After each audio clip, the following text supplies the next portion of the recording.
India, उदय India.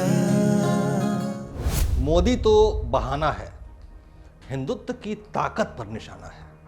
नमस्कार, उदय India digital में आपका स्वागत है। मैं हूं अंशुमान आनंद। ब्रिटिश ब्रॉडकास्टिंग कॉरपोरेशन यानी बीबीसी ने फिर से अपनी लिमिट पार की है, फिर से एक गुस्ताखी की है।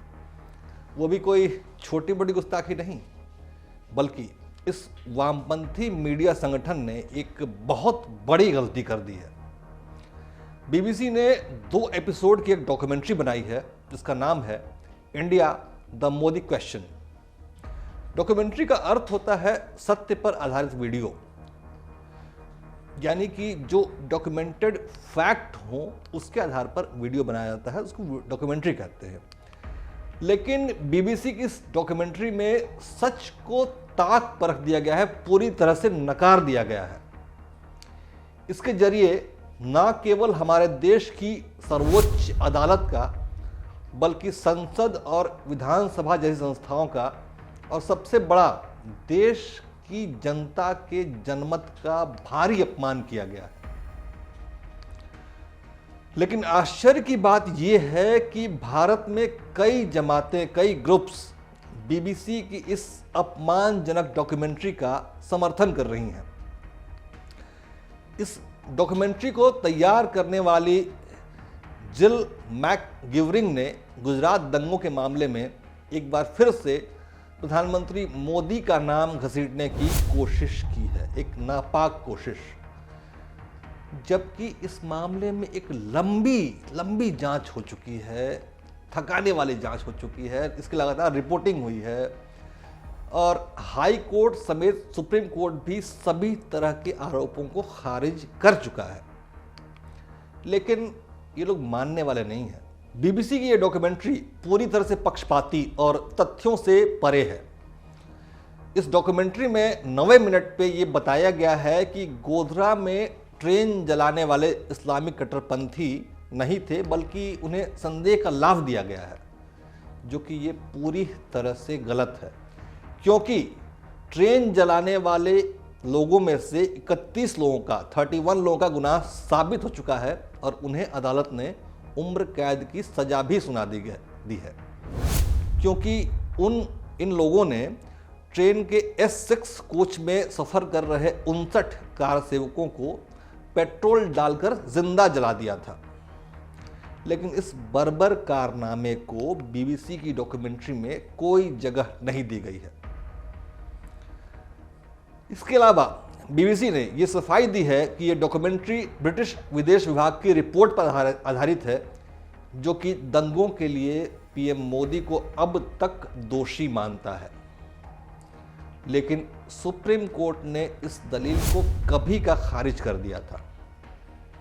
अब सवाल उठता यह है कि हम भारतीय ब्रिटिश विदेश विभाग की रिपोर्ट को सच क्यों माने, जबकि हमारी अपनी सुप्रीम कोर्ट ने बरसों, लगभग 18-20 साल की सुनवाई के बाद इन आरोपों को गलत करार दिया था। बीबीसी की डॉक्यूमेंट्री यह साबित करने की कोशिश करती है कि गुजरात में हुआ दंगा वहां के मुसलमानों के खिलाफ साजिश थी और इसमें राज्य सरकार के वरिष्ठ अधिकारी भी शामिल थे। लेकिन सुप्रीम कोर्ट ने अपने बरसों की जांच में इस आरोप को भी खारिज कर दिया।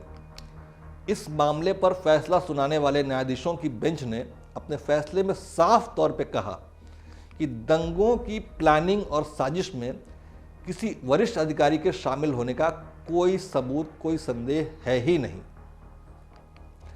बीबीसी ने मोदी सरकार की मुसीबतें बढ़ाने के लिए एक साजिश के तहत ये डॉक्यूमेंट्री रिलीज की गई है। ये पूरी तरह से एक प्रोपेगेंडा वीडियो है जिसके खिलाफ भारतीय विदेश विभाग के प्रवक्ता ने बयान दर्ज करके अपनी आपत्ति जाहिर की है। अब भाई, आज सोशल मीडिया का ज़माना है, लोग अपना दिमाग पूरी तरह से खोल चुके हैं। आप भी ज़रा गौर से बीबीसी की इस डॉक्यूमेंट्री की टाइमिंग को देखिए। इस वक्त देश के लगभग 10 राज्यों में विधानसभा के चुनाव होने वाले हैं। अगले साल यानी 2024 में लोकसभा के चुनाव हैं। ऐसे में बीबीसी ने गुजरात दंगों का 20 साल पुराना मामला फिर से उछाला है, जिससे कि मोदी सरकार की सबका साथ सबका विकास वाली छवि को धूमिल किया जा सके।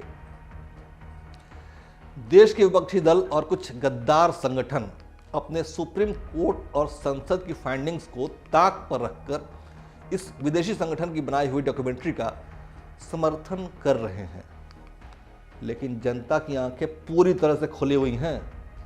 वो जानती है कि सच क्या है और इसके पीछे की साजिश कौन कर रहा है, इस साजिश का सूत्रधार कौन है। उसे बस इंतजार है तो मतदान के दिन का, जब वो एकजुट होकर फिर से मोदी के समर्थन में वोटों का सैलाब लाएगी और वामी, इस्लामी, मिशनरी, कांग्रेसी, छद्म धर्मनिरपेक्षतावादी और देशद्रोहियों के गठजोड़ को करारा जवाब देगी। जय हिंद।